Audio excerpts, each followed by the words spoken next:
and a reminder that this crisis is also far from over. Alan Fisher, Al Jazeera. Well, Al Jazeera's Hoda Hamid joins us now live from Cairo. Hoda, 14 days of defiance now. Is the mood wavering at all in Tahrir Square? Well, the mood is very good today and very upbeat, I have to say. There was no specific march called upon today, but the square is filled with people. Wherever I look, I see small rallies of people listening to someone. You hear all sorts of conversations. It's basically all Egyptians have been feeling for so many years that they never really spoke so bluntly about it, and it's all coming out here in Liberation Square or Tahrir Square. There's also a lot of humor. I was having a little walk on the square earlier, and I saw one man with a banner saying, "I miss my wife, please go now." I saw another one saying, "My wife is expected to deliver in about 2 weeks. I will ask the baby to wait as long as you don't leave your seat." So it is a bit of folklore, if you want, but very, very serious conversations, very serious calls for the president to leave, and very serious conversations about what to do next. Give us then a sense, you talk about a good atmosphere still in Tahrir Square. Away from the square itself, has life been getting back to normal? Well, it is slowly getting back to normal, and I think more than that, it's what happened over the past 2 weeks is slowly sinking into the Egyptian people. It really, when you look back at it, it is something that took everybody by surprise, and I wouldn't be surprised even if it took the youth themselves by surprise again, and sorry for the same word, because I don't think they expected that their call for more rights, their call for the president to resign, their call for democratic freedom would have resonated among so many people. I think what played in their favor at the end of the day among the Egyptian people is that image of these unarmed protesters being assaulted first by the security forces and then by pro-Mubarak protesters, and that is one image that really rallies Egyptians around them, even though many other Egyptians don't believe that this is the right course. They would agree probably that President Mubarak has to go. 30 years are well too long,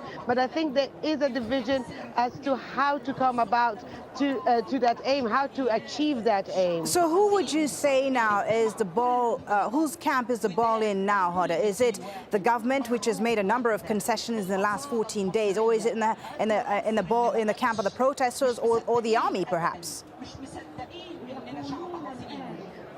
Well, I think everybody has a little bit of gain in all of this at the bottom line, really. I mean, here in Liberation Square, judging by the number of people that keep pouring in, judging by the number of tents that have been added to the place, showing that people are willing to stay here for quite a while, you would get the impression that the ball is in the camp of the youth on this side. If you go outside, it depends who you talk to. Some people do agree on the principles of the protesters, but life is becoming difficult.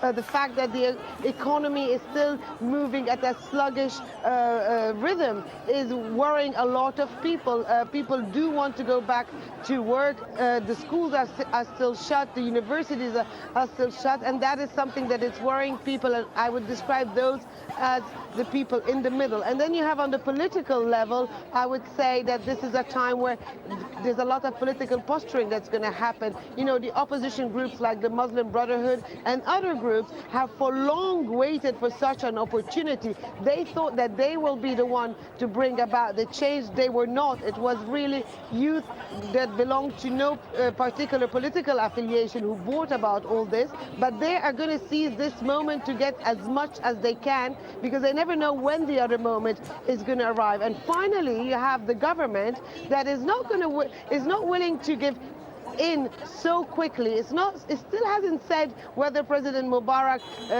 when he goes or how he will go. It still did not say what will happen to the National Democratic Party, and one of the demands here is to the end of one-party rule. It still did not say when these constitutional amendments would actually start, when the talks over that will actually start. So there's a lot of political posturing happening here, and I'm sorry if I'm a bit long, but Sure. you have to always remember that on top of all that, there's the army, and the army Indeed. up till now has not said in which direction it will go, and that is something that will really signal to many Egyptians what is going to happen next. Okay, thank you very much, Hada Hamid, joining us there live from Cairo. Let's speak now to Dr. Sally Moore. She's a representative of the Popular Campaign in support of Mohammed el-Baradei, one of 6 groups making up a coalition called the Youth of the Egyptian Revolution. Thank you very much for speaking to us. Now, we heard from our correspondent there earlier.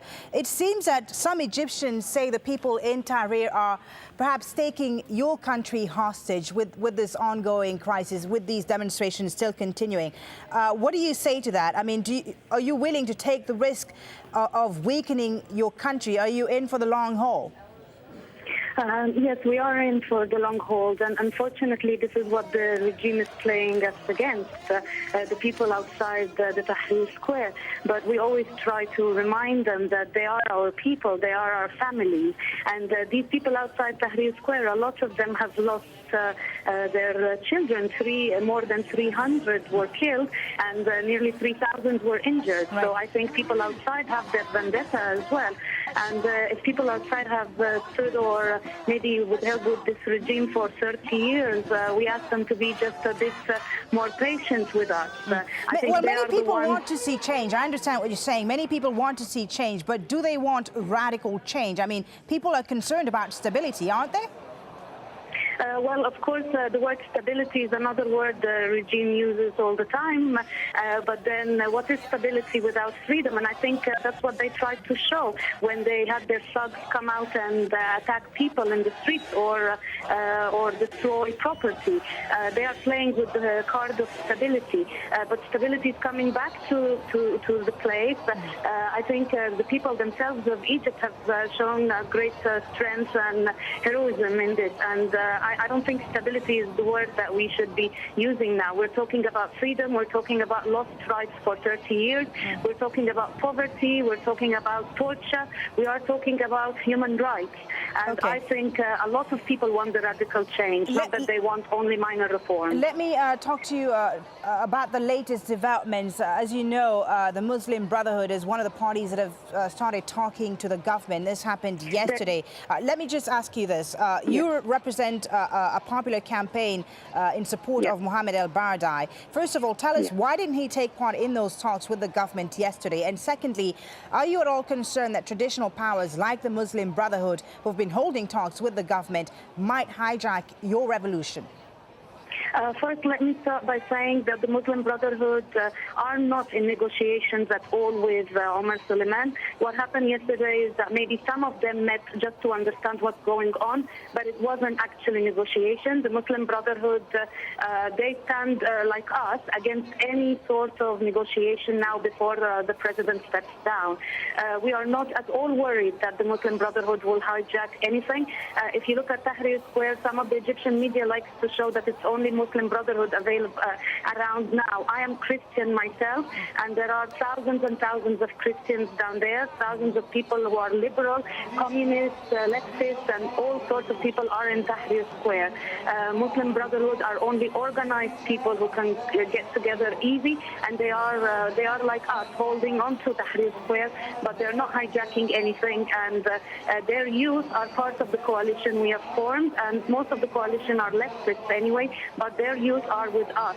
So this says that this is time of unity, and there is no one hijacking anything. Okay. Mr. Baradei refused to be part of this negotiation because just like everyone of us or of the opposition, we are not going to be in any negotiation before our demands are met.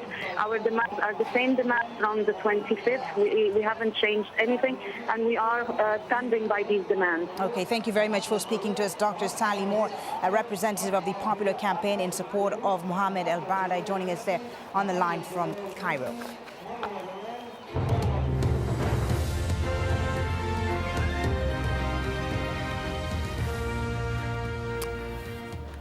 right, let's move on to other news now. And WikiLeaks founder Julian Assange is appearing in a UK court again on Monday. A judge is expected to rule on whether he should be extradited to Sweden. His defense team planned to argue the Swedish prosecutor doesn't have the right to issue an EAW, or European arrest warrant. They also concern the trial will be held in secret with no chance of open justice. They also claim an abuse of proceedings because Assange has repeatedly offered himself for questioning, but he was turned down. They argue Assange is a victim of illegal and corrupt behavior by the Swedish prosecutors, and that any extradition could lead to his deportation to the United States, where he could face the death penalty. Well, Lawrence Lee is at the court in London for us. Lawrence, what else is the defense